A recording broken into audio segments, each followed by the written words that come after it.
A todos parece que nos gustan los delfines. Poseen esa sonrisa perenne. Son juguetones. Nadan como si fueran los dueños del océano. Creemos que son inteligentes, cariñosos, que colaboran y que cuidan de nosotros. A veces los consideramos como si fueran una versión mejorada de nosotros mismos. Pero se están llevando a cabo nuevas investigaciones científicas que podrían cambiar nuestra forma de pensar al respecto.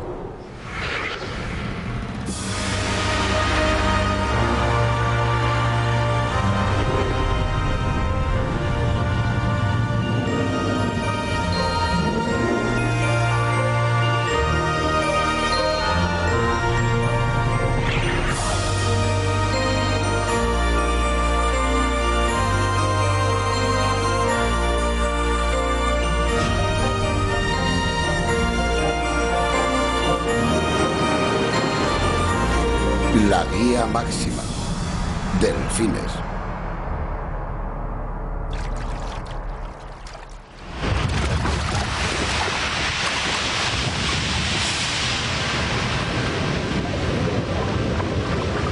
¿No sería estupendo ser un delfín? ¿Vivir en un mundo tan pacífico, libres de toda preocupación? Pero resulta que tan solo es tranquilo y libre en apariencia. Porque a pesar de la fascinación que sentimos por esos animales, sabemos muy poco acerca de ellos. Hasta hace muy poco, el estudio de los delfines salvajes era algo tan difícil como estudiar un animal que viviera en Marte.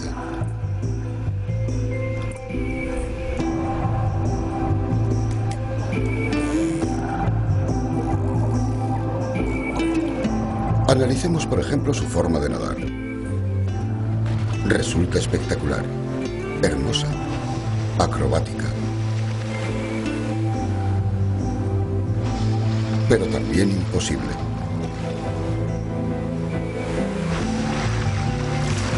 Al menos eso parece decir la física.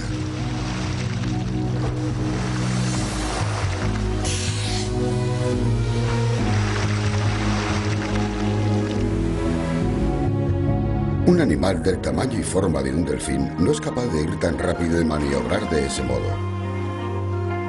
Algunas de las teorías sobre cómo logran hacerlo los delfines rayan lo místico. Quizás es su cuerpo el que cambia la densidad del agua. O quizás es su forma la que canaliza el agua de una manera muy especial que aún desconocemos. Algunas especies pueden estar nadando durante horas a una velocidad de unos 40 kilómetros por hora, llegando en algunos momentos a los 56 kilómetros por hora. Los mejores nadadores humanos, los campeones olímpicos, logran alcanzar 13 kilómetros por hora. Y eso solo durante unos breves momentos. Sin embargo, eso es todo lo rápido que puede andar un mamífero terrestre en el agua. Yo. Muy bien. Muy bien. Te lo estás pasando muy bien. Terry Williams es una fisióloga experta en animales en la Universidad de California, Santa Cruz, que está tratando de averiguar qué es lo que hace que los delfines sean tan atléticos. Ella y su equipo están sometiendo a prueba la energía de los delfines que han nacido en cautividad. Este es Primo. Va a nadar contra una célula cargada, un disco sensible que ha sido fijado en la pared de la piscina. Sirve para medir la presión que ejerce el animal. Quiero que leas la carga cada 2 segundos, ¿vale? De acuerdo. La capucha en el espiráculo de Primo controlará la entrada de oxígeno y la salida del dióxido de carbono.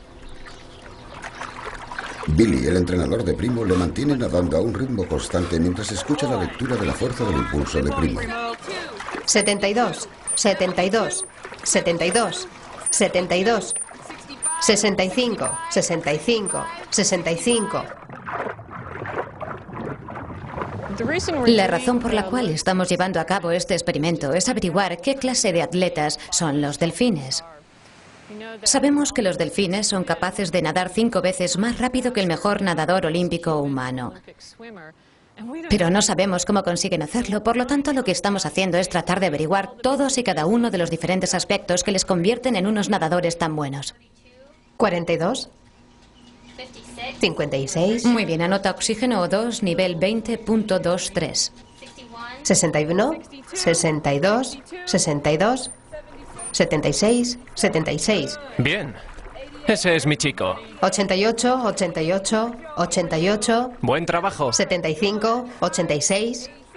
Lo que están midiendo es lo que se llama el coste del transporte del delfín.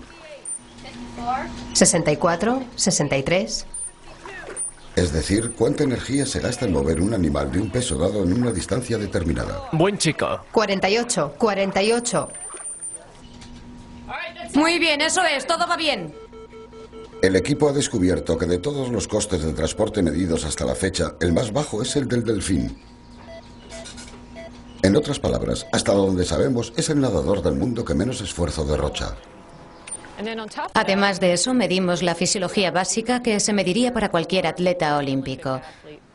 Comprobamos el ritmo cardíaco, el ritmo respiratorio, el consumo de oxígeno, y todas esas cosas nos dicen si se trata de un atleta fantástico o de un animal que emplea algún truco cuando está nadando bajo el agua.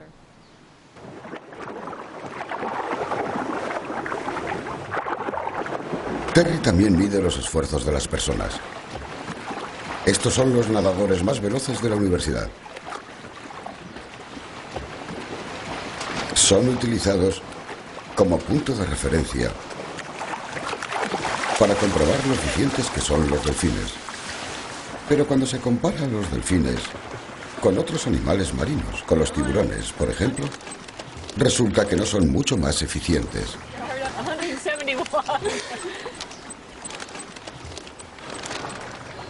Significa que la diferencia debe de estar en algún truco que llevan a cabo los delfines. 171, ¿vosotros sois? Aunque se han realizado muchos estudios científicos sobre los delfines y hemos aprendido muchas cosas, todavía no hay un consenso en cosas tan básicas como, por ejemplo, los nombres de las especies y en cuántas especies hay. Sin embargo, no hay problema en lo que se refiere a la familia. Tanto las ballenas como los delfines son cetáceos, los cuales a su vez se subdividen en dos grupos, los llamados misticetos, en los que se incluyen las ballenas comedoras de plancton, y el formado por los llamados odontocetos, o ballenas con dientes que son devoradoras de peces. Este segundo grupo incluye las 40 especies existentes de delfines, desde el delfín acrobático de pico largo, o el espectacular delfín que da vuelta sobre sí mismo, pasando por el precioso delfín manchado tropical, hasta el popular delfín mular.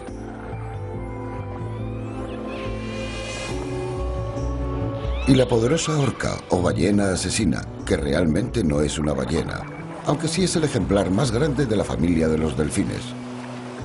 De hecho, hay varios delfines que tienen el nombre de ballena. A veces también reciben el nombre de peces negros, algo que induce más aún a confusión, ya que ni son negros ni tampoco peces. Los delfines son animales de los tamaños, formas y colores más variados. Van desde el delfín Héctor, que mide 1,20 metros, pasando por el precioso delfín listado, hasta la gigantesca orca, que puede llegar a medir 9 metros y a pesar 7 toneladas. Solo su cola puede llegar a ser más alta que un hombre. Y los delfines habitan en todos los mares, desde las gélidas aguas que rodean los polos hasta las aguas cálidas del trópico. Pero los océanos no son los únicos lugares donde se les encuentra. En algunos de los ríos más grandes del mundo, como por ejemplo el Yangtze en China, el Indo en Pakistán y el Ganges y el Brahmaputra en la India, también hay delfines. También se encuentran en el Orinoco y en el Amazonas en América del Sur.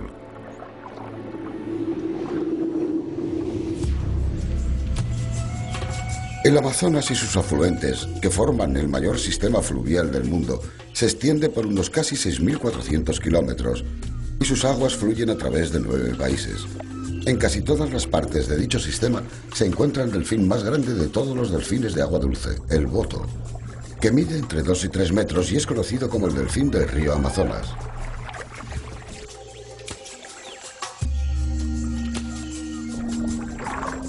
Esa es una madre con su cría, ya grande, que aún no ha logrado dominar el arte de la pesca. Es una habilidad que aprenderá en el primer año de su vida.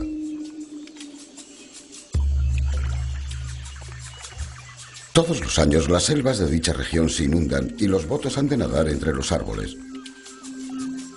Como complemento para su maniobrabilidad, disponen de un cuello y de unas aletas muy flexibles. La evolución moldea los cuerpos de los animales para que se adapten a su entorno como si fueran guantes. Los delfines son descendientes de criaturas que ya han pasado 2 veces por importantes cambios. Antaño todos los seres vivos habitaban en las aguas, luego las plantas, los insectos y finalmente los vertebrados se fueron a vivir a tierra y empezaron a respirar aire. Consiguientemente, los antepasados de los delfines evolucionaron hace cientos de millones de años, convirtiéndose en mamíferos, en lo que hoy en día conocemos por el nombre de mesoníchidos. Tenían el aspecto de lobos, pero estaban más emparentados con las vacas y los ciervos. Hace 50 millones de años se alimentaban en las ciénagas y en los estuarios.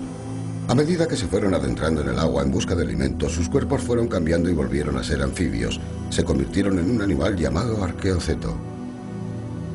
Sin embargo, siguieron siendo mamíferos, por lo que no podían respirar bajo el agua. Aún así, evolucionaron para poder hacerlo.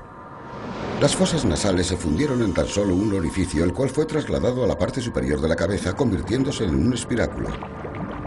El cuerpo se fue haciendo cada vez más aerodinámico. Apareció una aleta dorsal para incrementar el equilibrio, pero a diferencia de la cola de un pez, carecía de estructura ósea. Las patas anteriores se transformaron en aletas, aunque aún tienen los huesos en forma de dedos propios de los mamíferos terrestres.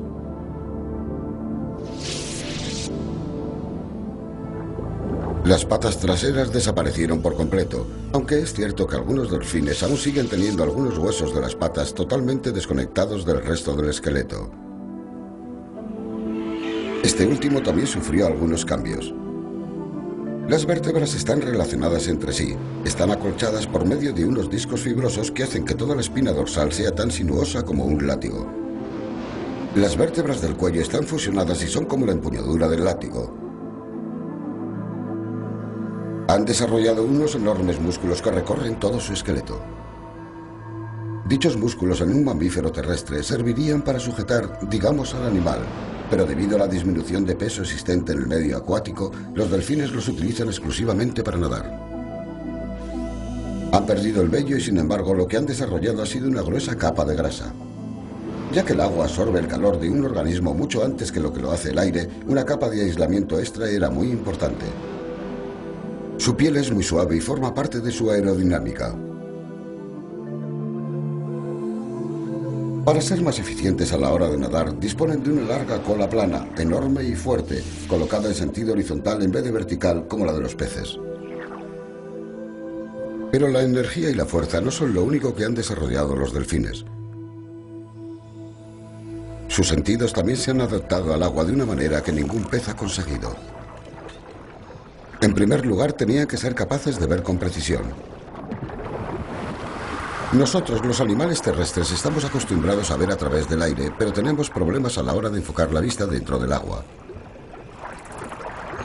La única forma en la que podemos hacerlo es poniéndonos gafas. Los delfines han desarrollado su propio sistema que recrea el del uso de las gafas. Disponen de unas lentes elásticas que se expanden y contraen, de tal manera que les permiten enfocar la vista tanto dentro como fuera del agua.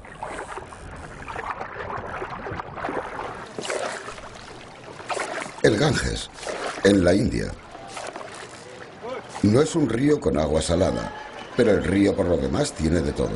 Desde luego está lleno de barro y la visibilidad en sus aguas se reduce a unos pocos centímetros.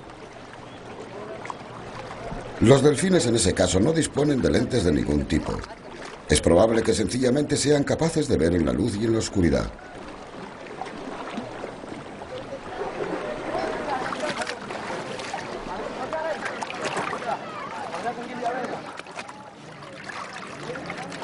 De manera que, ¿cómo puede el delfín del Ganges abrirse paso?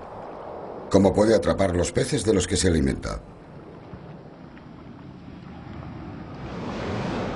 Deposita casi exclusivamente toda su confianza en un sentido en el que todos los cetáceos son maestros: la ecolocalización, el sonar. Toda su cabeza está colocada en torno a un equipo receptor transmisor de señales. Los delfines emiten unos ruidos cerca del espiráculo y posteriormente en una cavidad llena de grasa en sus frentes que recibe el nombre de melón. El sonido es conducido por un haz unidireccional. Envían el sonido que sale en una serie de cortos impulsos. Los sonidos son devueltos en forma de eco, y los delfines los oyen a través de su mandíbula inferior, a su vez conectada a sus oídos. Es algo tan desarrollado como la vista, e incluso más aún.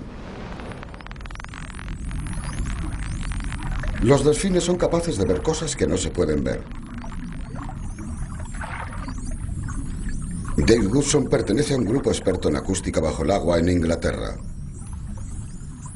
Estamos estudiando el sonar del delfín y podemos afirmar que un delfín mular es capaz de ver algo del tamaño de una naranja a unos 80 metros de distancia. Eso es aproximadamente el equivalente al eco que conseguiría captar de un pez bastante grande.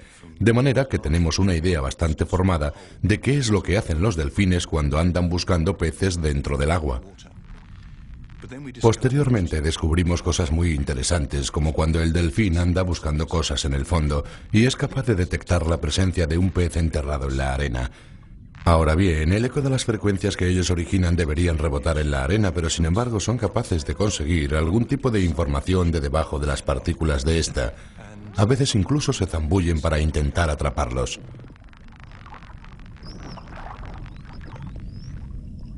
Si el sonar de un delfín parece algo sofisticado, es debido a que dichos animales han contado con 20 millones de años para adaptarse y perfeccionarlo. No es necesario que activen el sonar para abrirse paso. Disponen de un sonar pasivo muy efectivo. Son capaces de oír, oyen cómo se rompen las olas en la costa, saben cuál es el sentido de la dirección que toman, oyen el ruido de los barcos en un puerto, oyen el tintineo de las cadenas de un amarre. De manera que disponen de muchas pistas acústicas que son capaces de escuchar, y como no consumen nada de energía en todo ello, son capaces de desplazarse felizmente en la oscuridad total y de nadar con bastante rapidez sin tener que utilizar el sonar para evitar chocarse. Solo activan el sonar cuando lo necesitan. Esto ocurre cuando necesitan localizar alimentos, han de identificar una presa que va nadando, la acosan, dirigen la boca hacia ella y en cierto sentido utilizan la transmisión y recepción de los ecos como un medio para palpar la comida. Es algo así como cuando nosotros alargamos el brazo en la mesa como medio de conseguir un trozo de comida, pero eso conlleva el desgaste de bastante energía. Por lo tanto, mayormente solo se oye al delfín mular cuando tiene hambre. Pero es la sensibilidad y precisión del sonar del delfín la que fascina a los científicos. Y precisamente es el equipo receptor el que parece más sofisticado.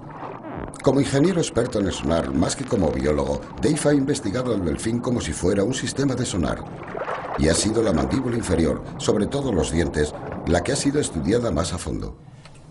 Lo más interesante en todo eso son los espacios existentes entre los dientes que siempre son los mismos en toda la mandíbula. Ahora bien, eso parece un tanto extraño, pero es algo que tiene sentido, porque esa es una longitud de onda dentro del agua, en la frecuencia más alta en la que operan dichos animales. De manera que la pregunta que viene a la cabeza es la siguiente: ¿los dientes juegan algún papel en la recepción del eco? Dave cree que los dientes actúan de acuerdo a un sistema, como si fuera una antena de televisión. El tacto como tal es también un sentido importante para los delfines. Lo utilizan para identificar tanto los objetos poco familiares como para las relaciones sociales. Utilizan sus aletas, la cola dorsal, el pico y la lengua para inspeccionar el entorno. A veces los machos incluso llegan a utilizar el pene. De hecho, el sexo es utilizado para algo más que la simple reproducción. Resulta vital para establecer y reafirmar las relaciones existentes dentro del grupo. Emplean mucho tiempo para los juegos sexuales. En un solo día, un delfín es capaz de copular con varios de sus congéneres. Las orcas, en este sentido, no son diferentes a los demás delfines.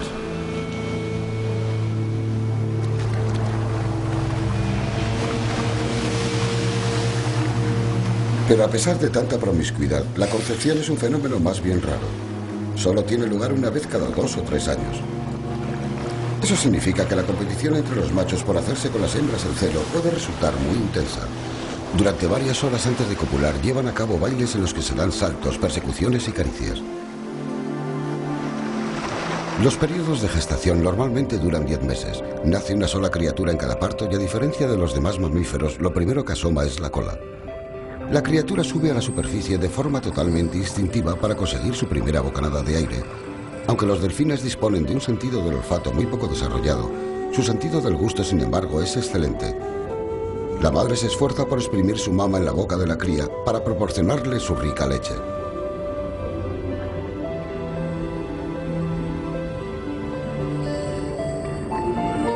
La madre y la cría vivirán juntas durante 2 o 3 años. Al permanecer con su madre durante tanto tiempo, la cría aprende lo que necesita para sobrevivir. Cómo cazar y alimentarse, y lo que es más importante, cómo comunicarse con el grupo. Los delfines, animales altamente sociables, sienten la necesidad de entenderse mutuamente. Han evolucionado un lenguaje muy complejo. Hay quien afirma que los delfines son tan inteligentes como los humanos, si es que no lo son más. Tienen unos cerebros muy grandes con respecto al tamaño de su cuerpo. Utilizan el lenguaje y son fácilmente amaestrados por el hombre. La inteligencia les ha permitido operar en equipo. Se cree que de todos los lenguajes utilizados por los delfines, el más sofisticado es el de las orcas. Aquí, en el norte de Noruega, lo utilizan mientras se alimentan de un gran banco de arenques. Familias enteras, a veces de hasta 3 generaciones, tienden a trabajar juntos. Lo primero que hacen las orcas es acorralar a los arenques, rodeándolos y atacándolos por debajo del banco de peces. Al estar en constante comunicación entre sí, formando círculos, saltando y agitando la cola, consiguen que el grupo de arenques siga formando una masa compacta.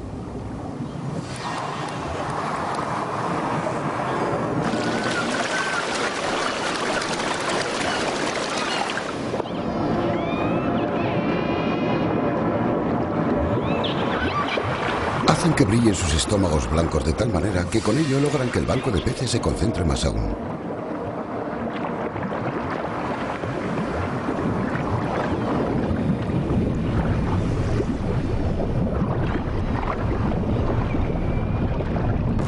Los peces se desorientan gracias a los enormes coletazos que dan las orcas.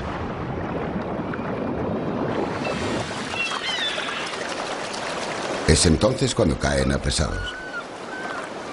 Una orca adulta puede engullir más de 400 arenques al día. Canadá Occidental. El estrecho de Johnston, cerca de la isla de Vancouver. Toda clase de peces migratorios pasan por dicho estrecho, convirtiéndose en el suministro alimenticio de familias enteras de orcas que se han establecido aquí desde hace siglos. Cazan formando una línea a lo largo de las aguas sucias y utilizando el sonar en la búsqueda de la presa. En este caso es la temporada del salmón. Luego, una vez que han localizado un banco de peces, lo acorralan. Desconectan el sonar y van tras los más grandes utilizando solo la vista.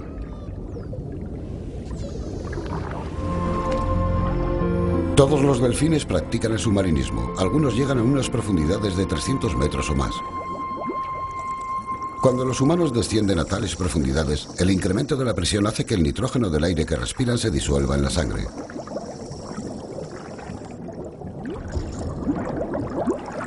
Si salen a la superficie rápidamente, el nitrógeno no tiene tiempo de disolverse y forma burbujas en la sangre. Es como si fuera una bebida efervescente agitada y destapada de repente. Ese estado que recibe el nombre de la enfermedad de los buzos es muy doloroso y puede ser causa de unas lesiones permanentes. Incluso puede llegar a provocar la muerte. Pero los delfines no tienen ese problema. Cuando los delfines descienden a 180 metros, cosa que hacen con frecuencia, lógicamente deberían quedarse sin oxígeno y ahogarse antes de que les diera tiempo a subir a la superficie. Para averiguar por qué no les ocurre eso, los científicos de la Universidad de Texas, A&M, acoplaron una cámara de vídeo a un delfín. Lo que descubrieron les dejó muy sorprendidos. Hasta que se llevaron a cabo dichos experimentos, estaba asumido que los delfines se sumergían nadando. Pero resulta que no es así como lo hacen. Tras unos potentes coletazos, los animales se detienen y se dejan caer como si fueran piedras.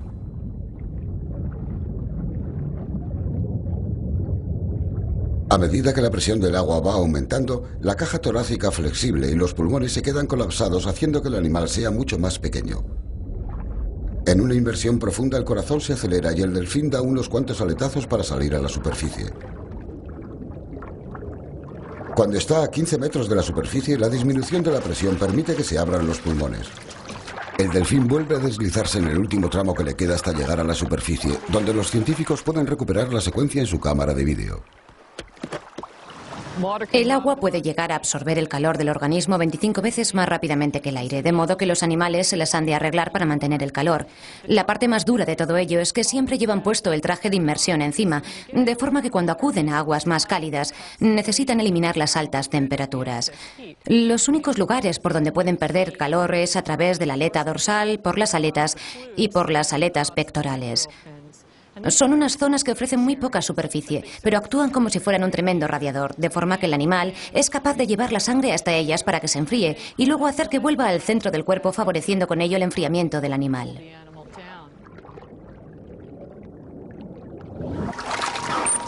Hola, chico. ¿Cómo va eso? Terry y su equipo de Santa Cruz han llevado a cabo experimentos con animales salvajes y amaestrados para medir la temperatura del organismo de los delfines. 0,3. De acuerdo. Vamos a comprobar ese. Vale. Moveré la aleta dorsal.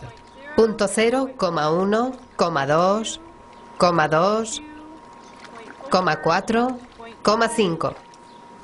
Lo que han llegado a descubrir al utilizar los sensores de calor y las cámaras de imagen termal es que los delfines esperan a llegar a la superficie antes de empezar a bombear rápidamente la sangre caliente a sus colas y aletas para que se enfríen.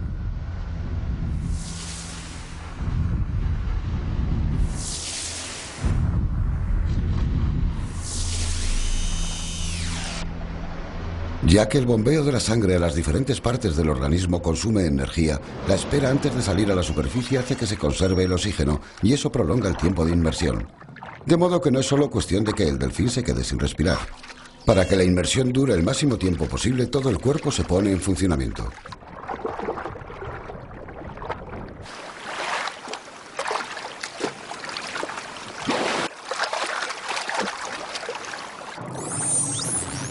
También se pone a trabajar todo el organismo en lo referente a la comunicación.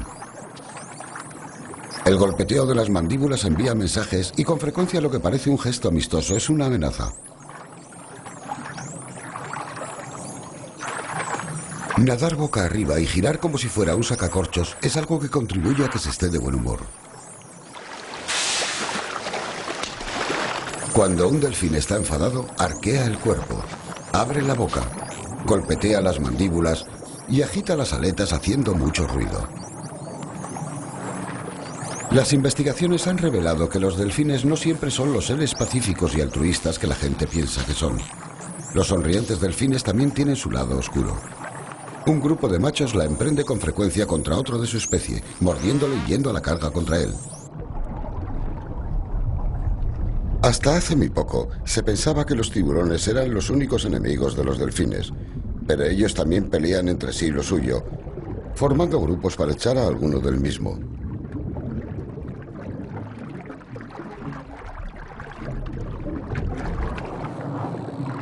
Los delfines a menudo tienen cicatrices y heridas e incluso les faltan las aletas como testimonio de sus encuentros en el pasado con los tiburones.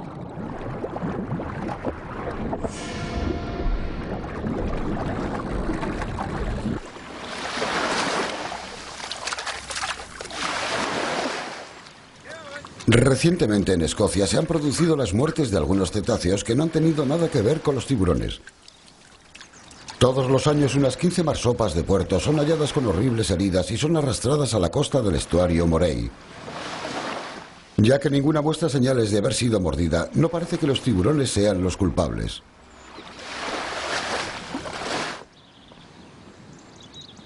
Muchos cuerpos de marsopa son llevados al centro agrícola escocés para que Tony Patterson, un veterinario patólogo, lleve a cabo una investigación. Esta marsopa en concreto fue hallada en el estuario Moray y en estos últimos años hemos averiguado que casi el 60% de las marsopas de esa zona han muerto a causa de los delfines mular.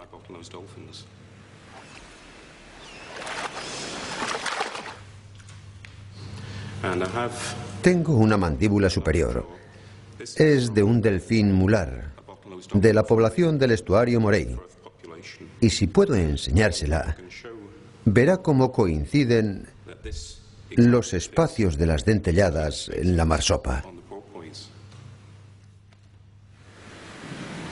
Se consiguió una prueba irrefutable cuando un cámara amateur filmó a unos delfines mular lanzando al aire a unas marsopas como si fueran muñecos de trapo. Hasta entonces, los únicos miembros de la familia de los delfines a los que se les había visto haciendo eso habían sido las orcas.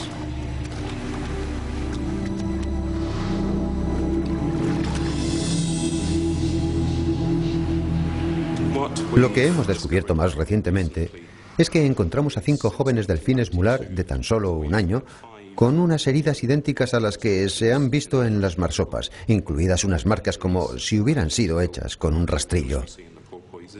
Las razones que han llevado a los delfines adultos a atacar a sus pequeños.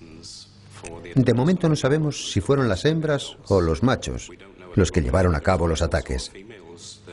La sensación que tengo es que lo más probable es que fueran los machos. Y si tal es el caso, una explicación posible es que sea algo parecido a lo que ocurre con un león cuando va a la manada. Mata a los retoños para que las hembras entren en celo y poder copular con ellas. Es una explicación posible, y creo que es lo que podría estar ocurriendo con los delfines mular. Pero el número de delfines que muere a manos de los tiburones o de otros delfines no es nada comparado con el número de delfines que muere a manos del hombre. Esos son unos túnidos que van persiguiendo a peces más pequeños. Eso es un bolitero con sus enormes redes en forma de bolsa. Los delfines que van persiguiendo a los mismos peces que son perseguidos por los túnidos quedan atrapados en las mismas redes.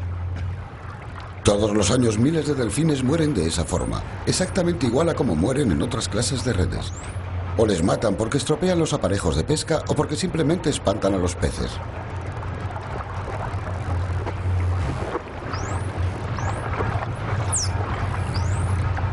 A pesar de todo, son afortunados.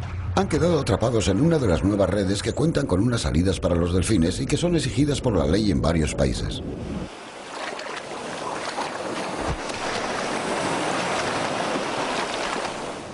A veces parece que los delfines se matan entre sí. Al igual que otros muchos animales, muchos delfines y ballenas emigran.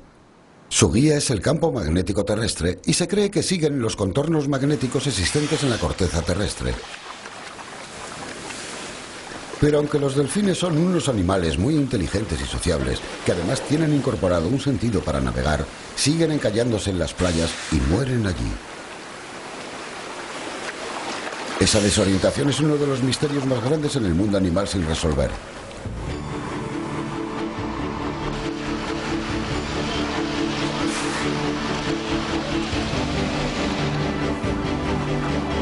Hasta 90 ballenas de aleta larga han muerto en la costa sudeste de Tasmania este pasado fin de semana. A pesar de esa última tragedia, los expertos están aún lejos de averiguar el por qué unos animales tan inteligentes acaban de esa manera. Todos los años miles de delfines son hallados tanto vivos como muertos. No es nada nuevo. El fenómeno ha sido documentado a lo largo de miles de años. Es algo deprimente para la gente que acude a ayudarles, sobre todo cuando muchos de los animales parecen estar perfectamente sanos. Solo algunas especies parecen ser proclives a extraviarse. Son habitualmente las que tienen unos lazos sociales más fuertes entre sí, como es el caso de las ballenas piloto.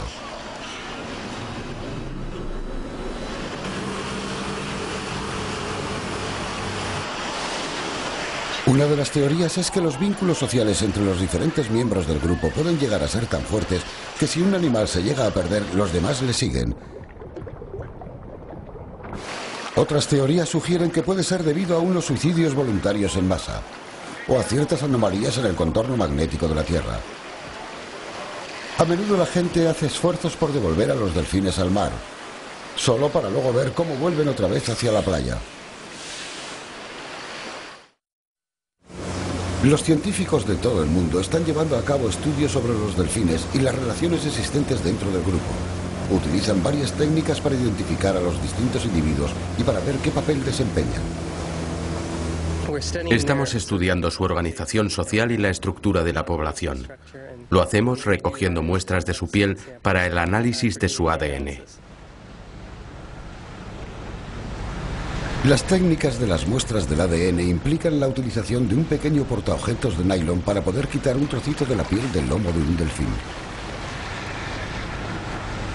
El equipo de Earthwatch está recogiendo muestras de un grupo de delfines negros en Nueva Zelanda.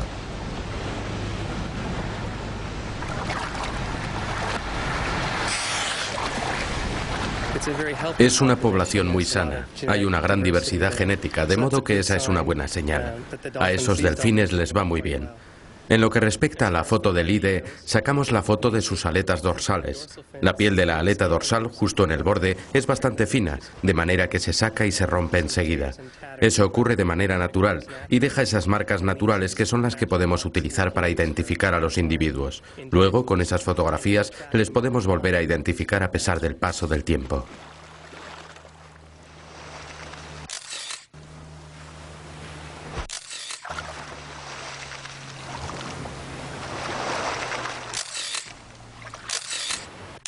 La aleta dorsal de un delfín es algo tan particular como puede ser la cara de una persona.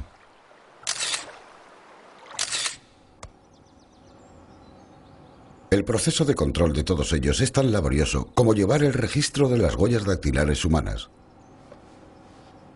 Las fotos han de ser catalogadas y convertidas en montones de perfiles realizados a mano. Pero todo ello permite que los científicos sigan a los individuos y registren las rutas de emigración y el tamaño de los grupos familiares.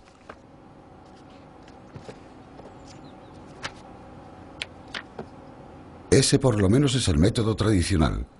Afortunadamente, por fin ha llegado la era de la electrónica y se están desarrollando métodos más rápidos de controlar las aletas. Antes de esperar a que salten, es mejor sacarlos en vídeo bajo el agua y luego recrear los perfiles de las aletas en el ordenador.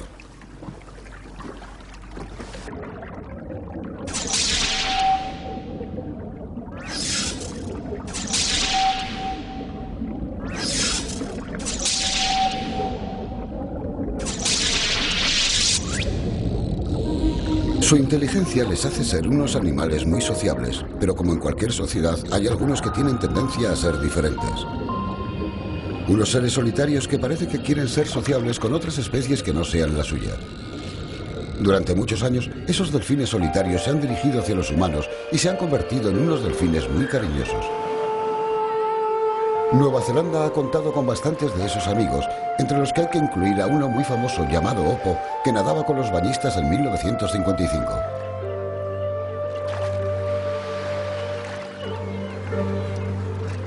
Oppo atraía a los visitantes. Dejaba que los niños se les subieran al dorso, pero con frecuencia golpeaba la barbilla de los adultos que se le acercaban demasiado. Murió de manera muy sospechosa justo un día antes de que el Concejo Municipal fuese a poner a su disposición protección oficial.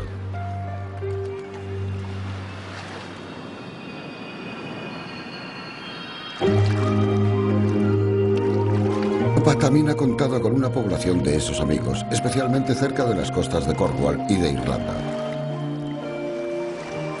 Pungi, un delfín macho mular, reside en una bahía cerca de Dingle, en la costa occidental irlandesa, a donde acude gente de todo el mundo año tras año para verlo y nadar con él.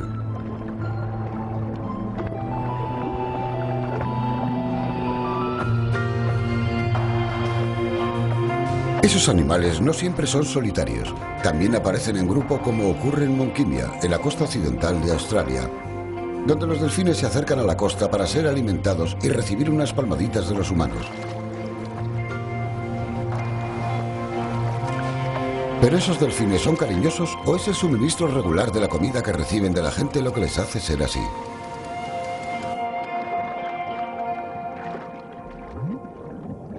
Durante más de 100 años, los delfines salvajes han servido para que se divirtieran los humanos. Dolfinaria alcanzó una gran popularidad después de que la opereta televisiva Flipper despertara la fascinación popular. Cada vez más gente quería estar cerca de esos animales cariñosos e inteligentes.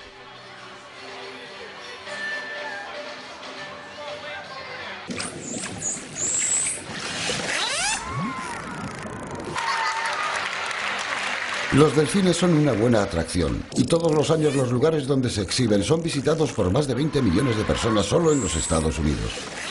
Actúan como embajadores de sus primos que se hallan en libertad y ayudan a tener más conciencia de las amenazas que se ciernen sobre ellos.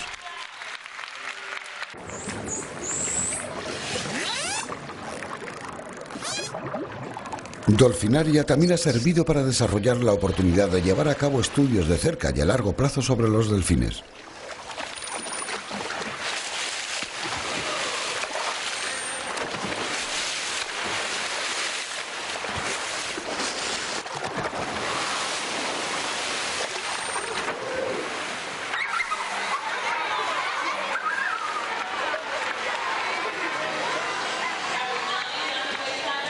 Muchos de los visitantes se suman a los grupos conservacionistas y se hacen amigos de por vida de esos animales carismáticos a los que les encanta la diversión. Resulta algo imposible de expresar con palabras e imposible de demostrar, pero es cierto que algunas personas se quedan totalmente prendadas después de haber entrado en contacto con estas enigmáticas criaturas. Los delfines poseen una habilidad poco común para provocar en los humanos un sentido más profundo de relación con la naturaleza. Parece que nos buscan y que quieren relacionarse con nosotros.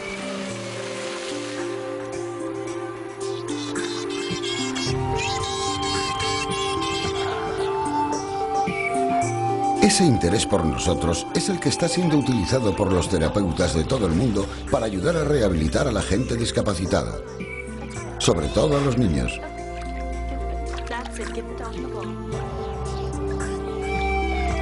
Debido a la fuerza de esa interacción única, los delfines han sido utilizados como tratamiento de enfermedades que la medicina tradicional es incapaz de curar. Eso ha llevado a creer a mucha gente que los delfines cuentan con una capacidad curativa mágica. No hay prueba de que los delfines posean algún poder curativo.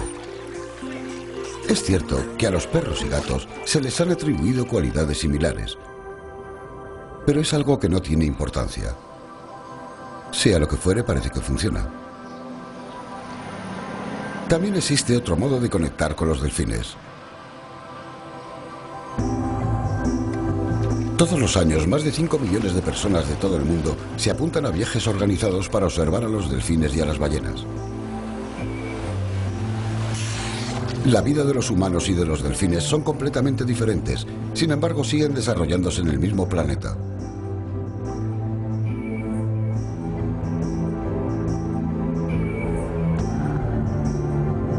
Solo la idea de saber cómo es la vida de un delfín puede llegar a ser una experiencia que se quedará con nosotros para siempre. La gente que ha llegado a nadar con un delfín dice que es una de las experiencias más intensas que haya tenido jamás. La gente que se encuentra baja de moral percibe la sensación de que el delfín ha elegido estar con ellos y que es algo que les ha hecho sentir algo muy especial.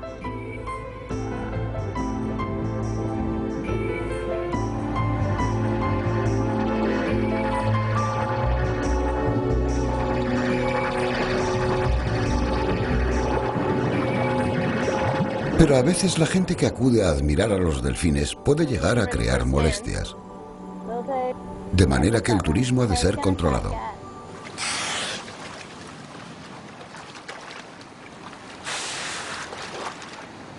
Catherine, veo unos delfines. Están cerca del punto Barney. De acuerdo. Yo diría que se encuentran en la posición 2 en punto, justo al sur del punto Barney. Preparada, fíjalo. Nosotros seguimos la pista de los delfines utilizando el teodolito del vigilante, que mide los ángulos horizontales y verticales, y mediante él somos capaces de determinar la localización de los delfines, las pautas de sus movimientos y dónde se encuentran dentro de los varios grupos en los que se organizan. Noni, ¿lista con el ordenador? Bien, ¿preparada? Fíjalo. También podemos seguir la pista de los barcos en sus zonas y en los últimos 10 años. La industria turística ha desarrollado aquí en Kaikoura la observación de las ballenas y delfines y también el baño junto a los delfines. Hay mucha gente que se mete al agua con los delfines. Lo que nosotros pretendemos es asegurarnos de que se haga de una manera segura y duradera. Y es algo que parece que funciona. Aquí al menos parece que funciona. Nos parece un sistema muy bien llevado y un modelo para otros lugares del mundo en los que la gente busca que se incremente el turismo con los delfines. Y aquí eso es algo que marcha bien.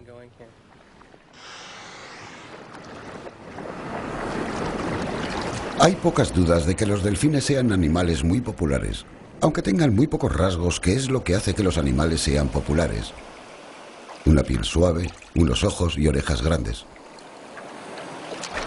Quizá la gente encuentra muy atractivos a los delfines porque los delfines parecen estar muy interesados por nosotros. Hay una gran interacción entre la gente y los delfines. Y si alguna vez has ido a un zoo y un león se te ha quedado mirando, has sentido como si fueras a formar parte de su siguiente comida. Pero cuando un delfín se te queda mirando, entonces la sensación es de lo feliz que puedes llegar a ser. Quizá necesitamos parecernos un poco más a los delfines, son más divertidos. Quizás vemos a los delfines como nos gustaría vernos a nosotros mismos. Sabemos que les estamos haciendo daño, mucho daño. De hecho, la misma existencia de algunas especies ya está amenazada. Pero si no somos capaces de vivir en armonía con unos animales tan inteligentes, animales a los que les gustamos, ¿qué esperanzas tienen las otras criaturas del planeta? Los delfines, como nosotros, son unos animales inteligentes, viven en sociedades complejas y comparten el trabajo. Son animales libres y actúan como tales. Como por ejemplo, luchan entre sí por el dominio y matan para comer. Pero esas son cosas que también hacemos nosotros. Cualesquiera que sean sus defectos, no cabe duda de que los delfines tienen algo muy especial. Cualquiera que haya tenido un encuentro de cerca con esas hermosas criaturas no podrá explicarlo. Pero es una experiencia que permanecerá con él el resto de su vida.